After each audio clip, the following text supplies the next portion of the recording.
જય અંબે, જય અંબે. દેવી ભાગવત માં આપણે અગાઉ અધ્યાયો જોયા. આજે અધ્યાય ત્રીજો, મહાભીષ, ગંગા તથા વસુઓ અને શાપ.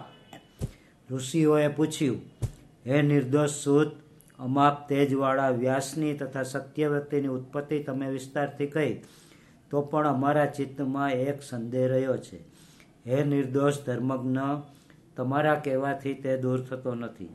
સત્યવતી નામની વ્યાસની જે ઉત્તમ માતા તમે કહી, તે ધર્મવેત્તાઓમાં શ્રેષ્ઠ શાંતનુ રાજાને કઈ રીતે મળી? તે પુરુષવંશી રાજા પોતે ધર્મિષ્ઠ હતો, છતાં કુલહીન મચ્છીમારની પુત્રીને કેમ પરણ્યો? વળી તે સંતનુની પહેલી પત્ની કઈ હતી તે કહો. તેમજ સંતનુના બુદ્ધિમાન પુત્ર ભીષ્મ વસુના અંશરૂપ કેવી રીતે થયા?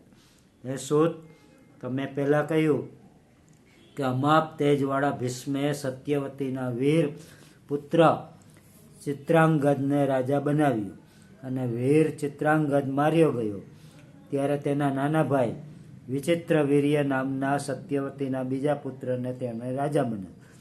તો ધર્મિષ્ઠ અને રૂપવાન પોતાનો મોટો ભાઈ હયાત હતો, છતાં તે ચિત્રાંગદે અને વિચિત્રવીર્ય પ્રથમ તો રાજ્ય જ કેમ કર્યું, અને તે ભીષ્મે પોતે જાણવા છતાં તેને રાજ્ય કેમ સ્થાપ્યા? વળી વિચિત્રવીર મરણ પામ્યું ત્યારે અત્યંત દુઃખે થયેલી તે સત્યવતીએ ગોલક પુત્રો, ગોલોક એટલે ધણી મરી ગયા પછી વ્યભિચારથી ઉત્પન્ન થયેલો પુત્ર ગોલક કહેવાય છે. તે સત્યવતીએ ગોલક પુત્રો કેમ ઉત્પન્ન કરાવ્યું? સુંદર વર્ણવાળી તે સત્યવતીએ ભીષ્મને રાજ્ય કેમ ન આપ્યું? અને તે વીર ભીષ્મે સ્ત્રી સંઘ કેમ નહોતો કર્યો? અમાપ તેજવાળા વ્યાસે પોતે મોટા ભાઈ થઈ નાના ભાઈની વિધવા સ્ત્રીમાં 2 પુત્રો ઉત્પન્ન કર્યા. એ અધર્મ કેમ કર્યું? પુરાણોના કરતા ધર્માત્મા તે વ્યાસ મુનિએ પર સ્ત્રીનું સેવન, તેમાં પણ ખાસ કરીને ભાઈની વિધવા સ્ત્રીનું સેવન કેમ કર્યું? તે મુનિયા નિંદ્ય કેમ કર્મ કર્યું? હે સૂત, વેદનું અનુમાન કરાવનાર શિષ્ટાચાર શું આવો હોય?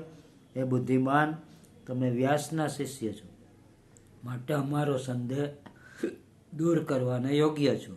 અમે બધા ધર્મક્ષેત્ર દૈમિસારણ્યમાં વ્યાપાર રહિત સ્થિતિ કરી તે સાંભળવા ઈચ્છીએ છીએ. સુત બોલ્યા, ઇક્ષ્વાકુવંશમાં મહાભીષ નામે કહેવાતો સત્યપરાયણ ધર્મશીલ ચક્રવર્તી ઉત્તમ રાજા હતો.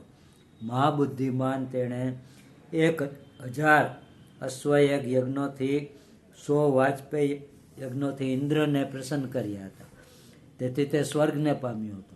એક સમયે તે મહાભીષ રાજા બ્રહ્મલોકમાં ગયો.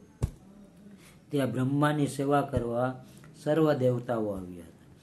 મહાનદી ગંગા પણ બ્રહ્માની સેવા કરવા હાજર હતી.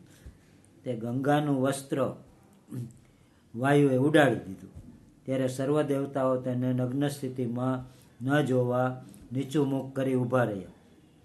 પણ આ મહાભીષ્મ રાજાએ તો નિસંગ થઈ તેને જોયા જ કરી. તે નદી પણ તે રાજાને પ્રેમ જાણી ગઈ. ત્યારે બ્રહ્મા તેઓ બંનેને પ્રેમયુક્ત નિર્લજ કામ મોહિત જોઈ કોપાયમાન થયા.